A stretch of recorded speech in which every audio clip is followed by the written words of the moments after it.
Episode 1, out now. It's super kind of frustrating. This ep will sound atrocious. It's simply due to copyright and both us being cautious. If you want to hear this ep without these interruptions, click the link in our show notes and have fun downloading. If you can say that backwards for me, I'll give you €100. You get one chance. Okay. So I'll look up first. Not even close. It's What is easy. It's Docius Ali expiastic fragicalirupus. You're not getting €100 from me. I mean, that wasn't the terms of our arrangements, Kevin Lehane. No bloody way. You can say it backwards, which is Docius Ali expiastic fragicalirupus, but that's going a bit too far, don't you think? I'll use small words that you'll be sure to understand, you warthog-faced buffoon. What you just said is one of the most insanely idiotic things I have ever heard. Everyone in this room is now dumber for having listened to it.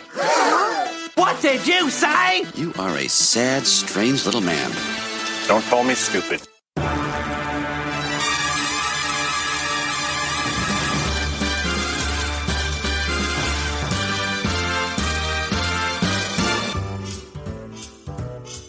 Hello and welcome to the Best Bits, a movie podcast about film scenes, where each week we pick our favourites.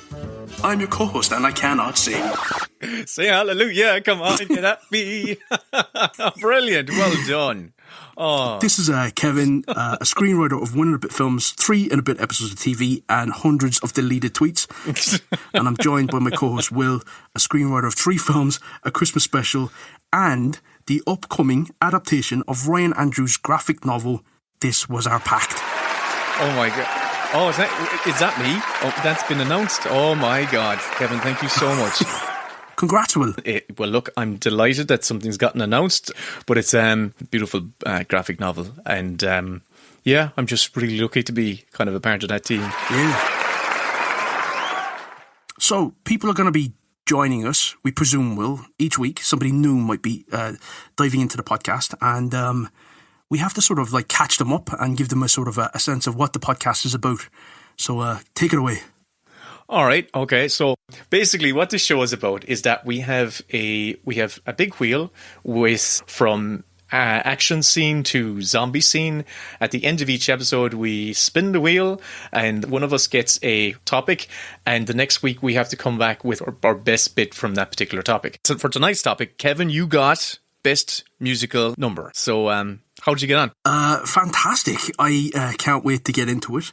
But when I was like doing my research, there was one thing that jumped out at me, and it was a quote by Bob Fosse. You know, Bob Fosse is a choreographer and a director of a couple of musicals in the late 60s and early 70s, like All That Jazz and Sweet Chariot and Cabaret and stuff. But he said that every single musical has 2 songs in it, and it's the I Want song. I want to be where the people are. I want to see them dancing. And the I Am song. Now I'm the king of the swingers, oh, the jungle VIP. I've reached the top and had to stop, and that's what's bothering me.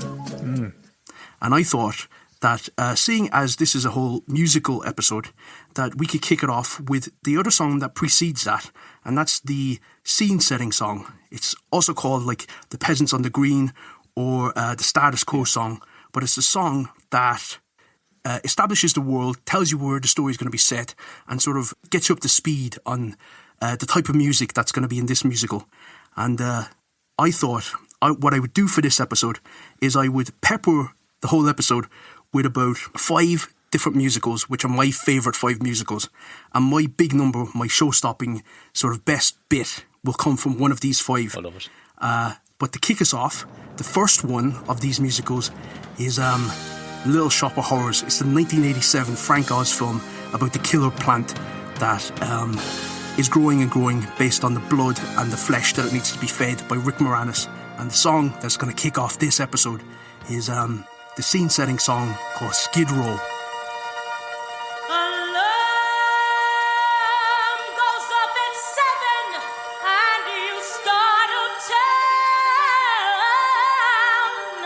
You put in your 8 hours for the powers that have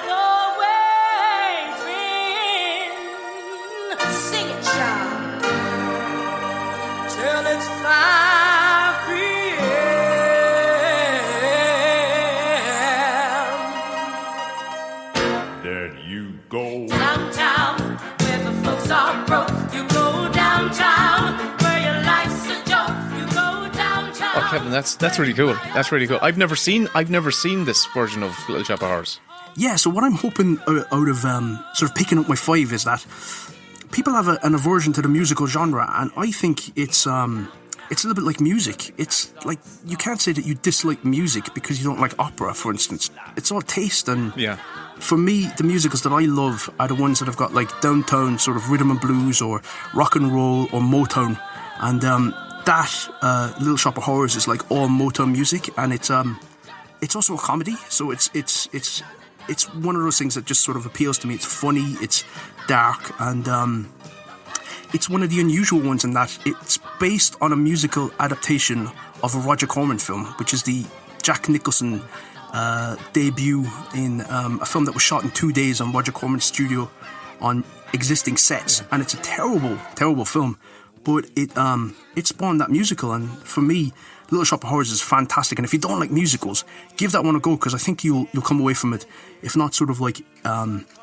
humming along to the music, then at least getting a good laugh out of it, because Steve Martin is in it, and he plays this sort of psychopathic dentist, and he's got a scene-stealing sort of song in that, but you should definitely watch it, Will. It's such a laugh. I definitely have to watch it. For some reason, I think I got a copy of the Jack Nicholson one, and I watched a few minutes and went, oh, this is so terrible, I just never returned to it, and I've what's the word, I suppose I've conflated the two into the one, and I really shouldn't do that. No, it's very different. But that little clip you showed there was really cool. I was like, okay, I've grown into, as you just said there about taste, your kind of taste changing as you get older. I was one of those people who certainly, I really thought musicals were a bit of a waste of time, up until maybe 15 years ago. And I don't know what happened or what kind of like part of my DNA changed, but now I absolutely adore musicals. I think they're just wonderful.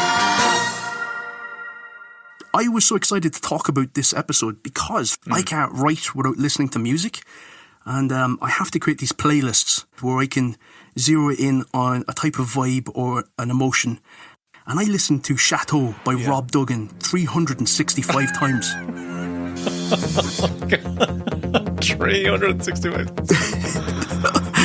I wrote an entire third act of an adaptation of a Wilbur Smith book called Cry Wolf, which is not period appropriate at all.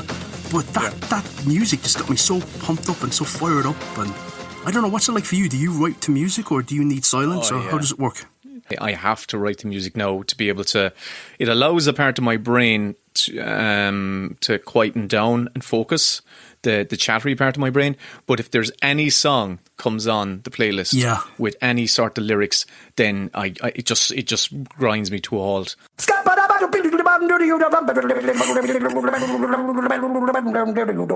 I'm a scat man. It's like words, because I need the word part of my brain to run free. But I find the music is kind of reaching or maybe channeling a subconscious. Maybe that kind of what's the word? It's all soundtracks for me. It's like I have more soundtracks than anything else. Yeah, me too. I've kind of wore my soundtrack playlist kind of like to nearly. Spotify could be worn out on Johan Johannesson's stuff. He would be worn out by me alone.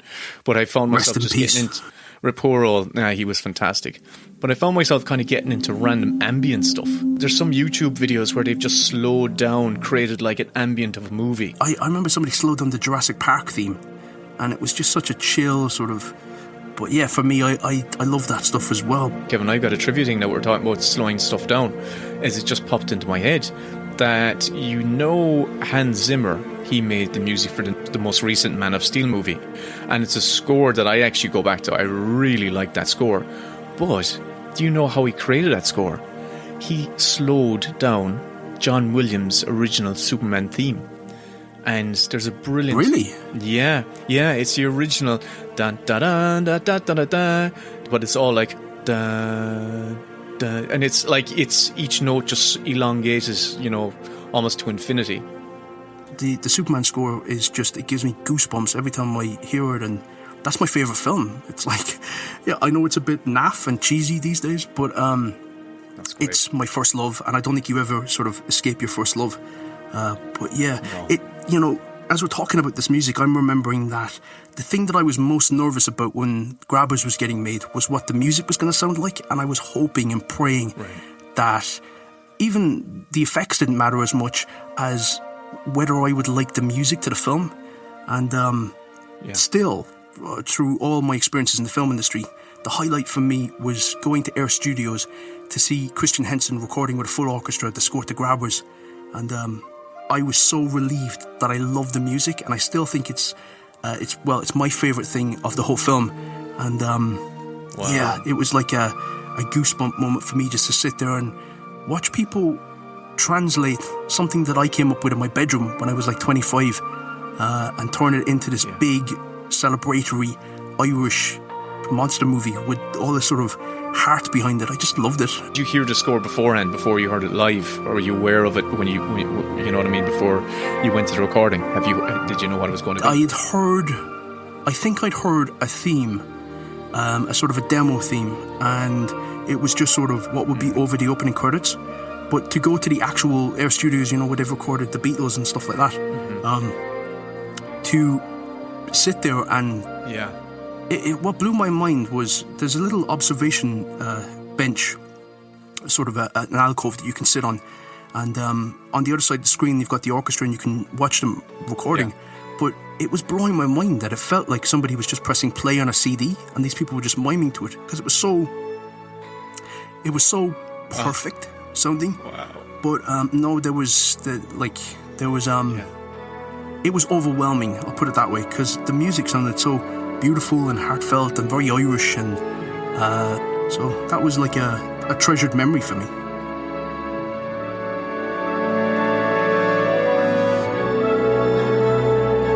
That's awesome. It's got a real Amblin vibe, and you're absolutely right in what you're saying with the score. Like the score for me, it's one film composer described the score as being like the finely cut suit to go over the body of the film, a finely tailored suit.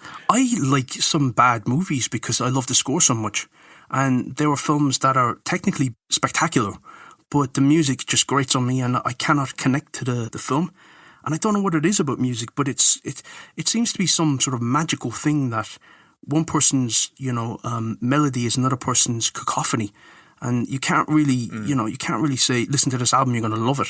It's a complete risk anytime you sort of open yourself up to people seeing what your favourite music is, because it's a weird thing how just music affects people in different ways. But I was so relieved that I loved the Grabbers score. But I wanted to ask you, Will, about Song of the Sea, because you obviously have a theme song in that film, and it's quite a beautiful one. Yeah, music was really important in the development of Song of the Sea, because my first meeting with Tom Ward, the director, we were first kind of proper, let's get into this kind of meeting. The story was completely, there was no story as such. It was just characters, the setting, and a kind of a myth, right? And but Tom they'd already said, right, we have to get a conceptual trailer together to kind of sell this film. And he played me the rough animatic of the conceptual trailer, but they had a piece of Keela's a song from, I think it was unpublished, Keela song running over it, and as soon as I heard it I just went, yeah, I know the tone of this film.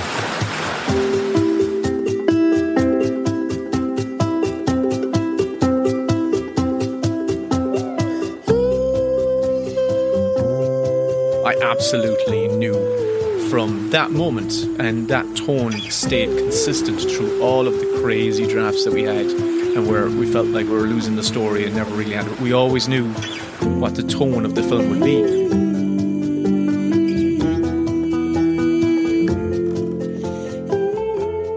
And then when it came to the actual, because that was a piece of music by Keela, but then the composer was Bruno Collet, and I remember saying to Tom, because there was a piece of music that had to be used over and over again in Song of the Sea, like the girl's playing it on her shell, the mom teaches it. It's like the key to the whole film was this like piece of music. But you can still kind of hear the theme, that piece of music. Bruno used it in one of the pieces of music in the film. You can hear that. It's called Dee's theme. It's still, there's an echo of it in one of the pieces in the film. So yeah, music was vital to us.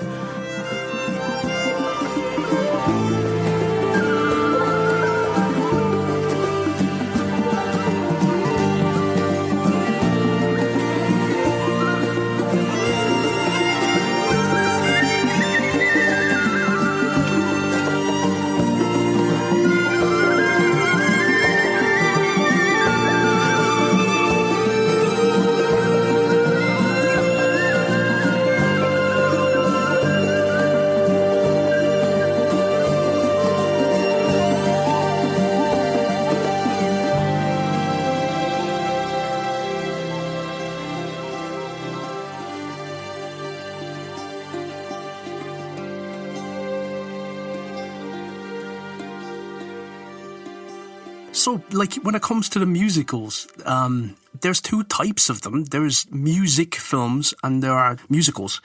And the music films, you know, those are the ones that they're like diegetic. So the music is coming from within the film itself, from like a performance that's being carried out by the lead character. So, like The Commitments and Sister Act and 8 Mile and stuff like that. Or Walk the Line. But then you have ones like The Blues Brothers, which sort of straddles both. It's a traditional musical in that you'll have these magical realism musical numbers like the Aretha Franklin Think scene. You better think about what you're saying. You better think about the consequences of your actions. Oh, shut up, woman. You better think about what's trying to do to me. Yeah, think. Let your mind go, let yourself be free. And then you'll also have the band themselves like performing on stage and that sort of diegetic music where it makes sense for the audience to be hearing that music. It's not sort of like a superpower that the characters have where they can't fly but they can sing and everyone just accepts that in this world people can sing. But The Blues Brothers is my second favourite musical. I have picked for this moment Everybody Needs Somebody, which is the big finale number from the end of the film. Great. I love it.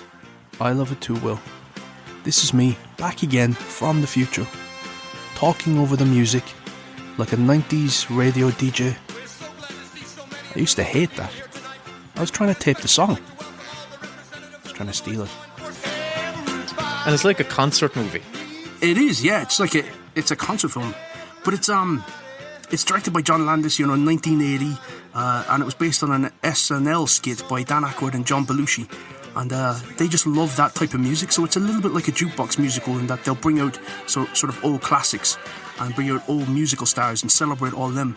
But it's such a joyous film. And again, it's blues. So you've got the Motown with Little Shop of Horrors and the bluesy music of Blues Brothers. And those are two musicals where if people say to me they don't like musicals, I'm like, but you have to love the Blues Brothers. Yeah. It's got such a class soundtrack. And there's a great physicality between the two characters. Like when they're doing their little dance, their routine, we'll say, the music, their actual dance routine is kind of hypnotic. They're not dancers, but they have like it's an entertaining kind of like they have an entertaining shuffle. Yeah, it's great. I enjoyed that. That's a great pick. That is a great pick. I thought so too. This is what the episode would sound like if it was just me by myself. Weird.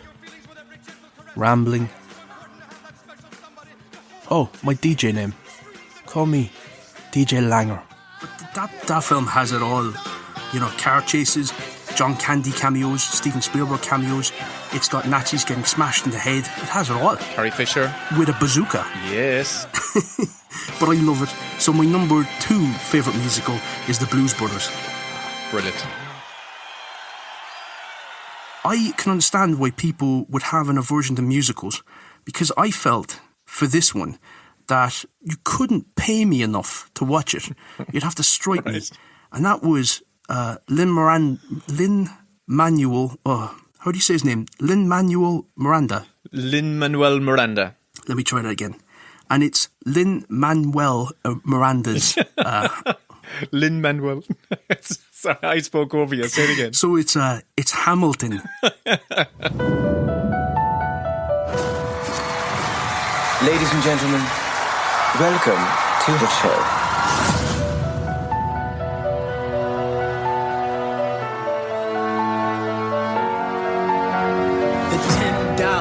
Founding father without a father, got a lot farther by working a lot harder, by being a lot smarter, by being a self-starter. To your union and the hope that you provide, may you always be satisfied.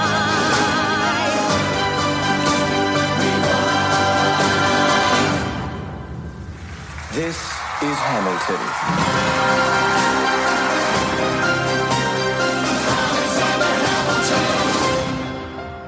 I love Hamilton. I get why people would have an aversion to some musicals, because I had the same feeling myself. I remember when Hamilton was sort of this big musical that was coming out of the States. It was sort of like following on from the Book of Mormon, which I still haven't seen or have listened to the soundtrack, but I hear it's brilliant. I saw it in the West End. It's fantastic. Hasadiga Ibawai. Am I saying that? Excuse me, sir, but what exactly does that phrase mean? Well, let's see. Ibawai means God, and Hasadiga means fuck you. So I guess in English it would be fuck you, God. Hasadiga Ibawai. What? But with Hamilton, I tried twice to watch it and I gave up both times. And it was starting to annoy me that people loved it so much. And then I decided, well, screw it, I'm going to commit. I'm going to force myself to watch this just so I have an opinion on it. Mm-hmm. And I kept watching until we got to this big torch song in it called Satisfied. Alright, that's what I'm talking about! Now everyone, give it up for the maid of honor, Angelica Schuyler! And suddenly the whole thing reversed chronology, and the character of the sister, the Schuyler sister, started telling the story from her point of view. Yeah. And the whole thing got deconstructed, and it was just, suddenly it was like, this is incredible. The staging, the intelligence behind it, the lyrics, the performance. And I was so hooked in that I went from loathing it at the beginning to being of heroes by the end.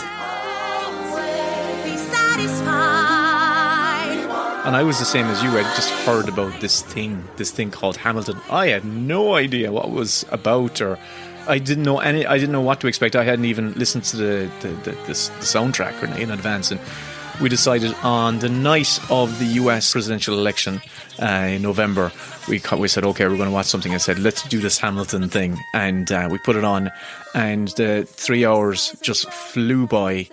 I too had to put on, at the beginning I was like, okay, I don't know what they're saying, and once we put on the subtitles, then we were just with it. You just get up to speed within 5 minutes, and the tracks, the numbers in the first half are just beautiful. I love Leslie Odom Jr., who plays Hamilton's nemesis, but his numbers are the most passionate and the most powerful ones for me. To the lawyers, to figuring out how to turn on the mic properly so that I don't sound like I'm in a box. To all of you for listening to this and for allowing us to make these mistakes as we learn how to do this. Thank you. We hope you'll be satisfied with the progress that we're making. We are, anyway. I don't know why I'm using this voice, but let's get back to the show. Oh shit, there's still more of the song. I didn't realise it was this long.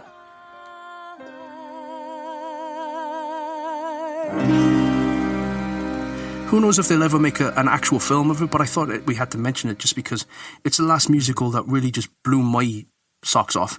But in terms of movie musicals, I was going to get into the history of it and go right back to the beginning. And if we're going to talk about like the best bits, then you have to doff your cap at the people that created it.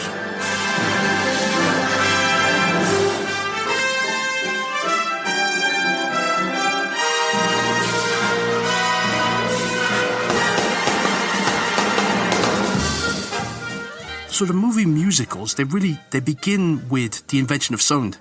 And you had this guy called Lee DeForest, who he regards himself as the father of radio, but he was an inventor, and he created the ability for sound recording.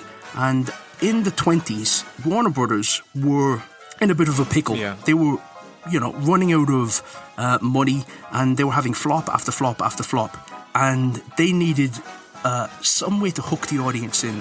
Sound was one of those new fads that the filmmakers at the time and the studios at the time thought, let's jump on that and see if it'll bring in the audience. And Warner Brothers were the first to sort of throw their hat into the ring. And they put out Don Juan, which was in sound, and it was the first talkie. A lot of people think that it was the jazz singer, which has that, wait a minute, you ain't heard nothing yet. But it was actually Don Juan, which starred, Drew Barrymore's granddad, John Barrymore. Oh. And that was a massive hit. And so the next year, they put out a notice saying that every single film released by Warner Brothers is going to be in sound. With that, bringing in the musical reviews and the chorus lines. And it drew the people in. And by the time you got to 1930, there were 100 musicals made in 1 year. And this is the time of single-screen cinemas.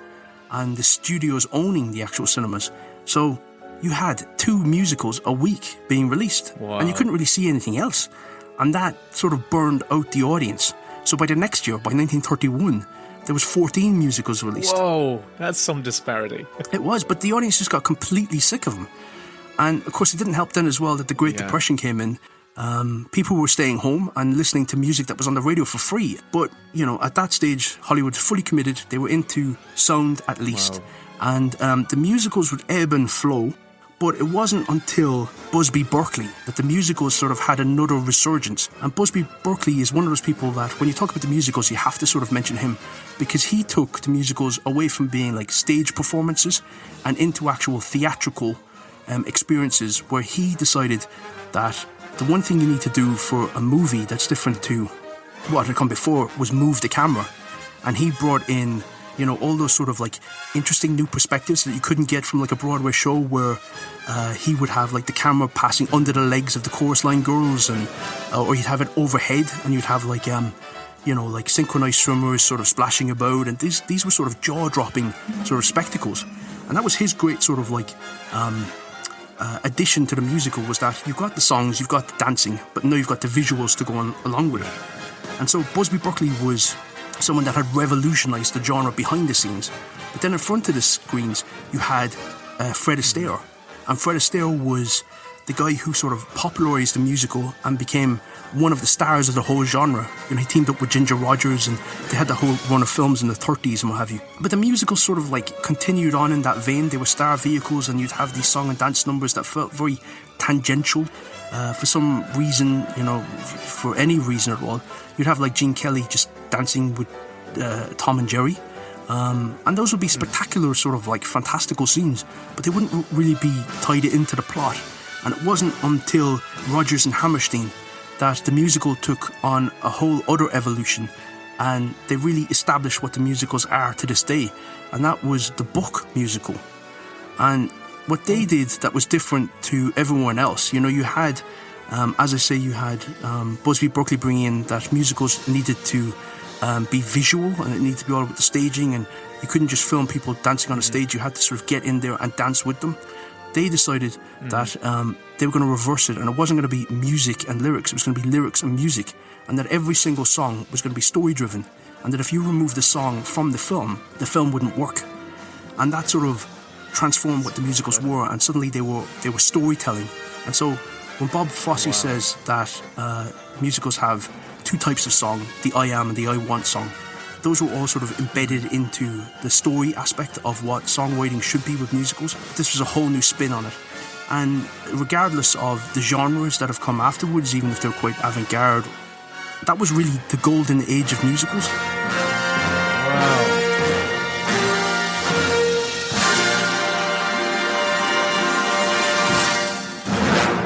And my third favourite musical, every song is plot driven, and it pushes the story forward, which is South Park's Bigger, Longer and Uncut.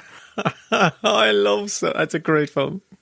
You guys, this is all Kyle's mom's fault. Shut up, Cartman. Kyle's mom is the one that started that damn club, and all because she's a big, fat, stupid bitch. Don't say it, Cartman. Don't do it, Cartman. I'm warning you. Uh-oh. I'm getting pretty sick of him calling my mom. This song is great, it's really great. I wish you could probably hear it though, but it's not allowed, and that's so sad, so please go rent, buy and download. Yeah. Editing's a bitch, we're not getting rich, please give us 5 stars and don't be a snitch. Then if you want to just rerun, you can tell your friends that we're great, so we're not so niche. Come on, you know the score.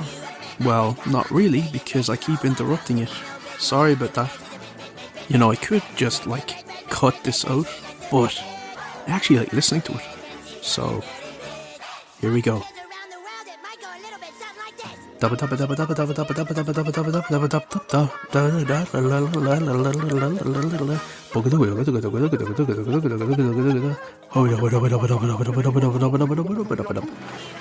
feel like I'm losing my mind here. Is this ASMR? Do you think this will win us a podcast award?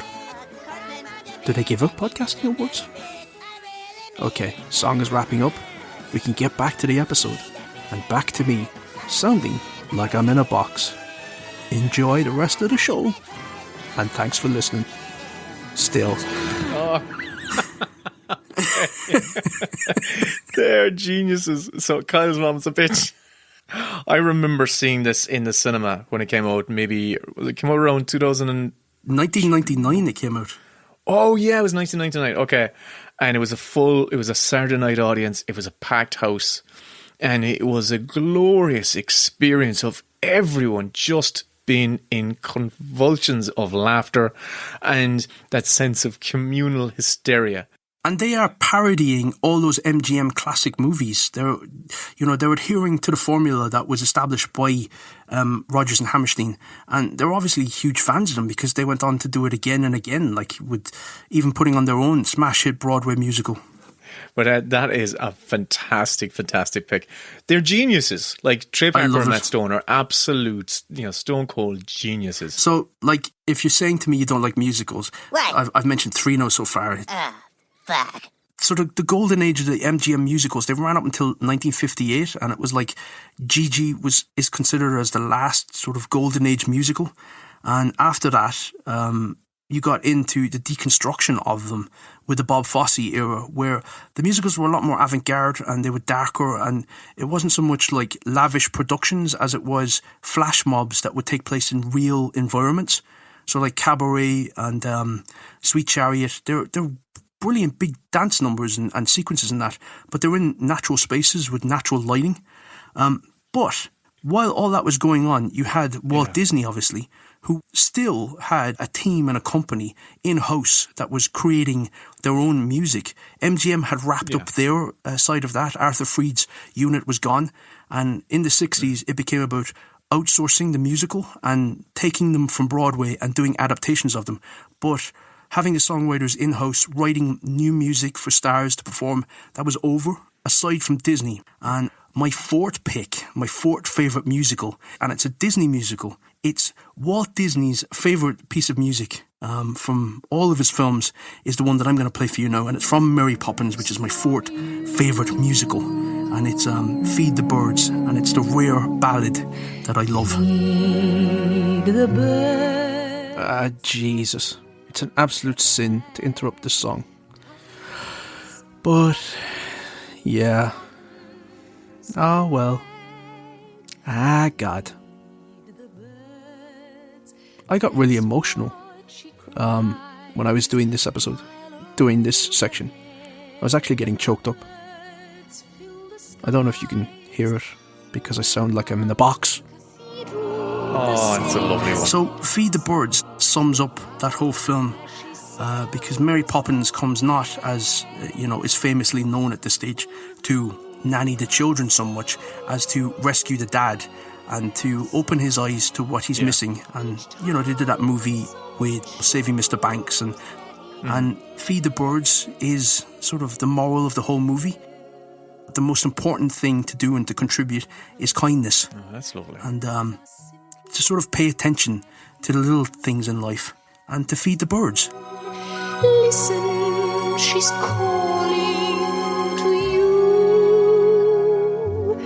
Feed the birds, tuppence a bag, tuppence, tuppence, tuppence a bag.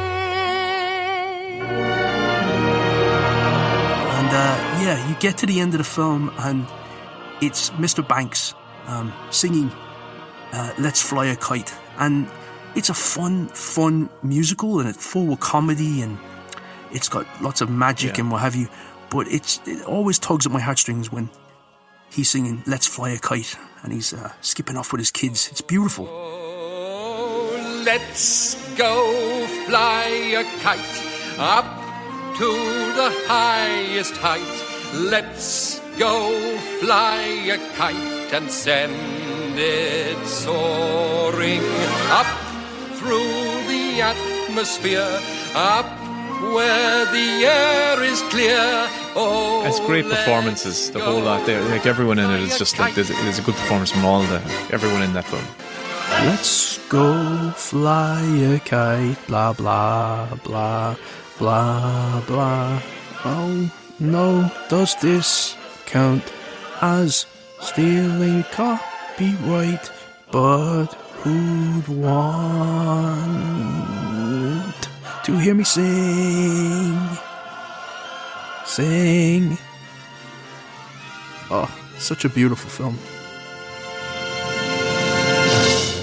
Okay, cats, throw your mittens around your kittens and away we go! As I said, you had Bob Fosse deconstructing the musicals, and they were starting to wane at that stage. Right. But in the 70s, you had like Rocky Horror Picture Show in 75, and you had Saturday Night Fever, and as I say, these were darker sort of approaches to the genre itself. They weren't the Technicolor, razzle-dazzle, big spectacle numbers. They were gritty stories that had fantastic soundtracks. And my final and fifth pick is a 1970s musical, and it's because I'm basic, it's probably the most successful musical there's been. One that ran for decades on Broadway and is still done as revivals all around the world to this day. And it's 1978's Grease.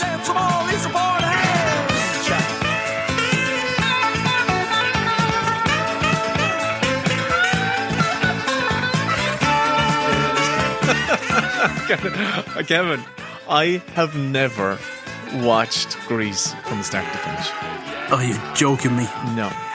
I have seen it in bits and pieces. You need to watch Grease. Grease is a brilliant film, and one of the most heartening things about it now is that it's about a cast of teenagers who are all in their late 40s. That's the thing. When I look at Grease, all I see is just the grease on their skin. That's all I see. I just think, it looks really greasy. It's such amazing music. It was a gigantic hit, obviously, but it was the 1-2 punch for Travolta. He was coming off Saturday Night Fever and he followed up with Grease, and that just established him as the guy that if you get him in a film, you got to get him dancing. And Tarantino was like, we got Travolta, we've got to have him dancing in Pulp Fiction. Saturday Night Fever is really quite gritty, and it's quite dark. Did you know that Stallone directed a sequel to Saturday Night Fever called Staying Alive? Yes, I did know that, but I've never seen it. Never seen it. I've never seen it either. But you're getting into the 80s after that, so that the era of the musicals have sort of petered out, and then it became all about the Disney musicals, the kids' films. So you had like Little Mermaid and Beauty and the Beast and what have you, and Aladdin. But I think what happened as well is that you had the rise of MTV, and so music videos became the thing. Oh, yeah. And you can't say that stuff like Thriller isn't a musical. Yeah. It's even directed by John Landis, who did Blues Brothers. It's only a movie. It's not funny.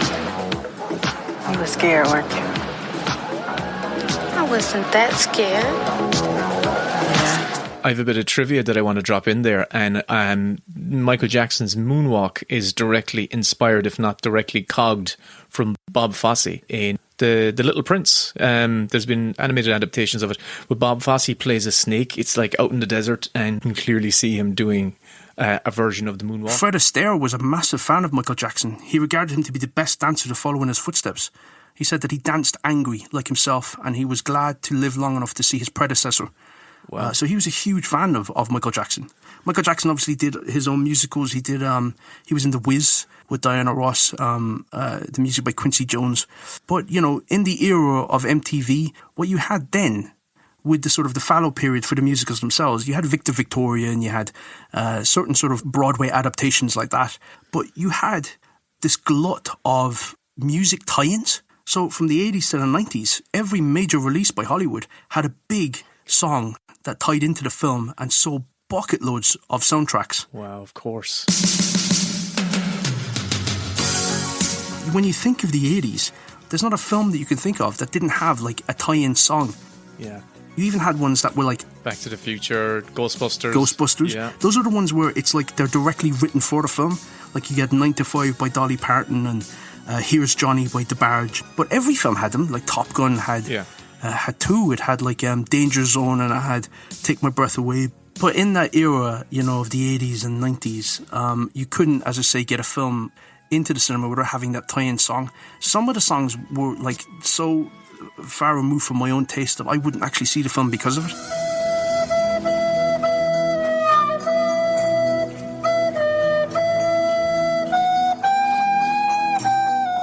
You had some ones that I genuinely love, like St. Elmo's Fire, which sounds like the song from every movie of the 80s.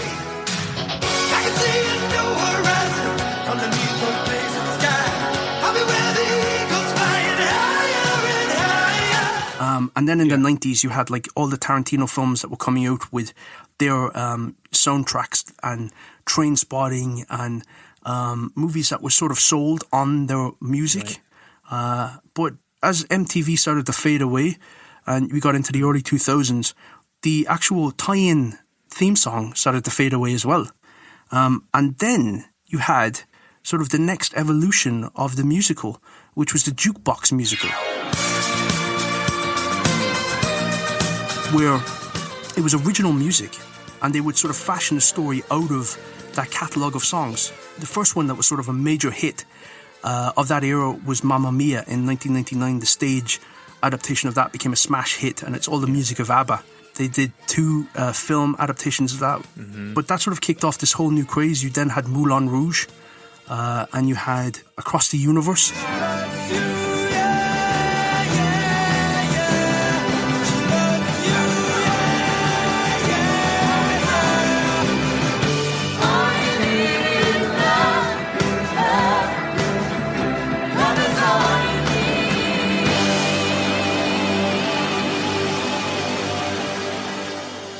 But if I was to pick a song from those type of musicals, I would actually go back to probably the song which, if you think of musicals in general, it's the one that most people would go straight to.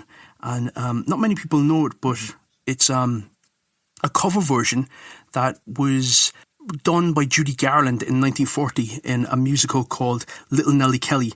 And she was covering it from a 1920s musical, but the version that I love, as I say, it's a cover version, so it counts as a jukebox musical. It's Gene Kelly singing in the rain. Oh, well, no. That's fantastic. I was wondering when you were going to bring this. I was like, are you just going to skip this film entirely, or are you going to bring it up, or when's it going to appear?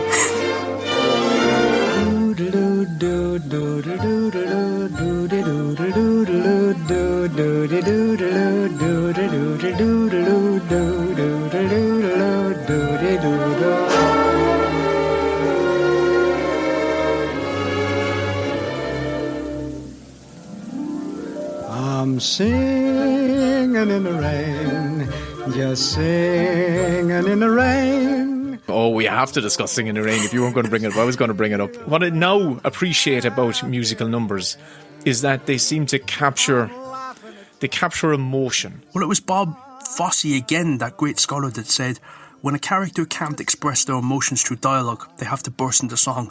And when they can't express their emotions through song, they have to burst into dance. And like Singing in the Rain is one of those, you know, God, it's only in recent years I've really truly gotten to. I've always, you know, when you hear a film mentioned in, like, you know, on the top of the list, you kind of become a little bit tired and a little bit it becomes like white noise, and you just kind of block it out. But it's such a meta film in its own self. Like, you know, it was aware that it was looking back on the Busby Berkeley era and kind of like satirizing it and pastiching it. Yeah, it was referencing all that stuff, yeah. But like, again, that's one of those films, it doesn't stop moving. The story moves at a great clip, and it's an unusual story, and it takes some great turns. That's an absolutely fantastic film. Gene Kelly was the first star from that era that I was drawn to, like, you know, in films like An American in Paris and On the Town. I think, yeah, that's got that incredible dance sequence where he's on roller skates. Yeah. So seeing those, just even if you're just passing by the screen and your eye, he catches your eye, and it's just like, what's he's almost like a circus performer. This really elegant circus performer, and they're dizzying and wonderful, and fantastic film.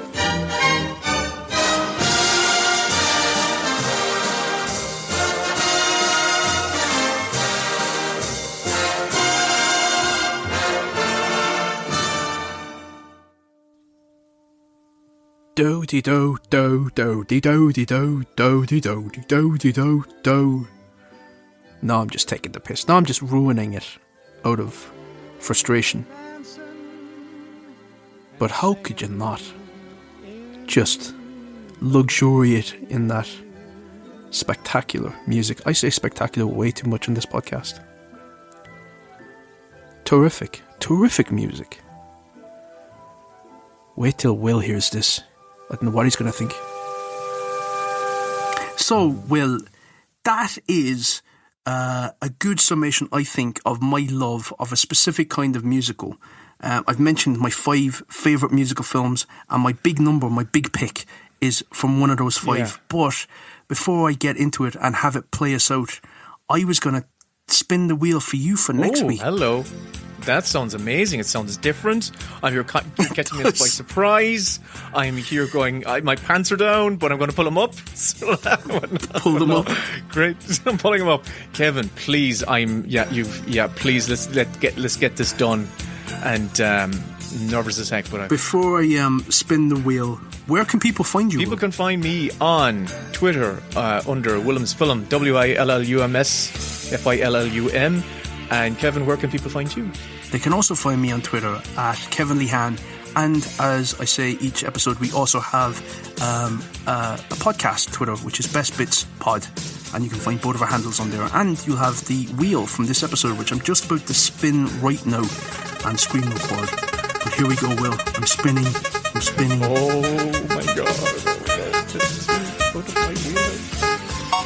And it's best. I can't believe that was in a kids' film scene. What? What the hell? Best, I can't believe that was in a kids', so it's got to be something traumatic from a kids' film.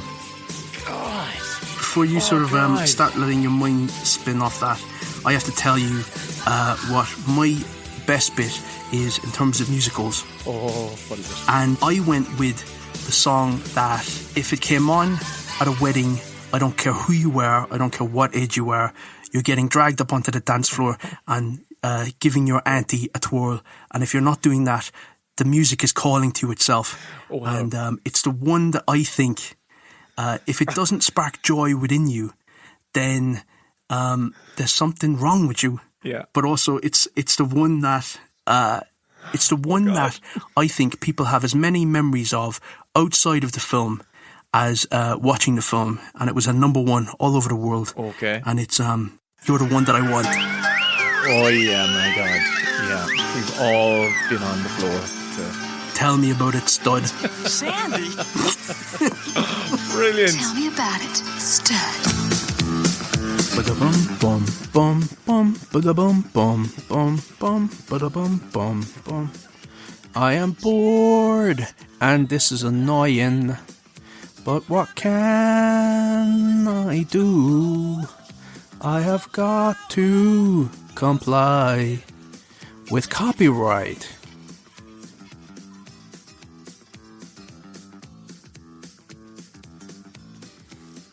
I'm gonna fade out from this moment on, but go listen to the song.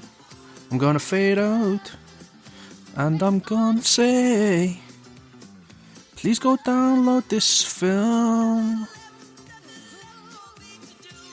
illegally. Oops, I meant legally. That's what I mean. Films are fun. Thank you for downloading this podcast. I'm sorry. The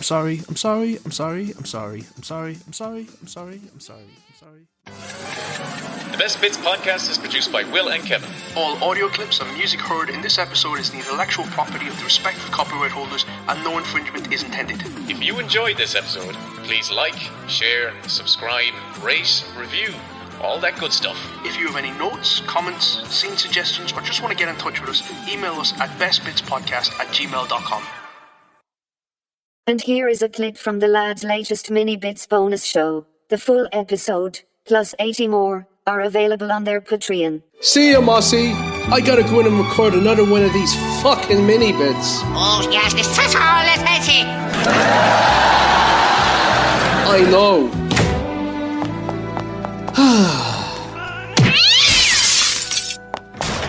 What are you doing? Right now, on the Academy screener site, and I hit play, because there's only a few films on it, for the first month or two. There's only like about less than 10 films on it. And Guy Ritchie's The Covenant is on here. So I hit play on that, and I'm hearing we're out in Afghanistan, and I'm hearing all the dirt, and I hear vehicles, and I hear the sound effects of characters walking. But when characters open their mouths, I don't hear any dialogue. Mm-hmm. Oh, they've no dialogue. They've uploaded the wrong audio track. It's like that Tom Cruise trailer where it was just the sound effects. Have you met an SP?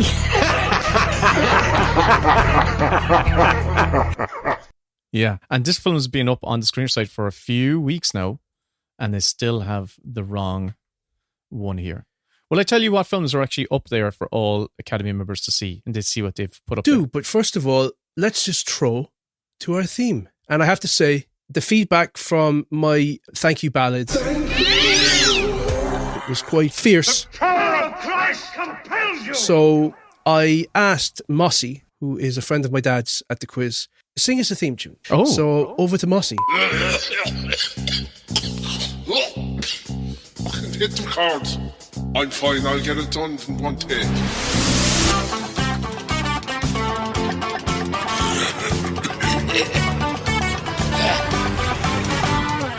It's the Mary Bits. Oh, podcast, what will they say? With Will and Kevin Cock. The best fucking podcast. That'll do. That'll do. My God. Thank you, Mossy. He would make an angel weep. That voice would make an angel weep. Telling you. Beautiful. Beautiful. Boolabus. It only cost us 2 months Patreon money, so, you know. Is that all? Money well spent, in my eyes. Yeah. I mean, you can't get much for €20. Will, you were telling me before the intro that you were looking at stuff on the Academy Screeners website. The Academy Awards. So for official members, yes. So they don't send out DVDs anymore. So how you do all your streaming stuff is all via the Academy website. And the streaming season has begun, which is exciting. So it means for the rest of the year... Did it ever end? It does end. It does. After the Academy Awards, there's about 2 weeks, and they take all the films down, and then they begin again at the end of August, and they all start coming up. So it's a whole new collection of hopefuls. So how many films are on there? Right now, about 10. Actually, 10 exactly. I can tell you the 10. Oh, go on, tell me. John Wick 4. For the Oscars. Oh, because there's like... Yes, because they're adding in stunt category, aren't they? Are they adding it in? Is the stunt category being added? I believe they're adding in some sort of stunt category. Breaking news straight from an Academy member's mouth. Because they're adding in stunt category, aren't they? Slash film. I don't know. Did I read this in an article? I feel they were. I felt they were. Have long overlooked stunts, and my God, it's pure artistry. Yeah. And it is... incredibly well these days. It's all fucking rubber computer generated avatars. That's why that's why these people should be getting their Oscars when someone's actually going out. Yeah, go back, absolutely. Go back and give it to your man from Mad Max who broke his legs. Give it to Richard Farnsworth, who was a stuntman and starred in The Straight Story. Yeah, Richard Farnsworth was a career stuntman. Oh. Absolutely. Wasn't that also the case with Machete? What's your man, Machete? Danny Trejo. Danny Trejo. Really? It Trejo or Trejo? I always call him Trejo. He just says, call me Danny. I was going to say that back to you. Nah. I was like, just that. Weird. Tells me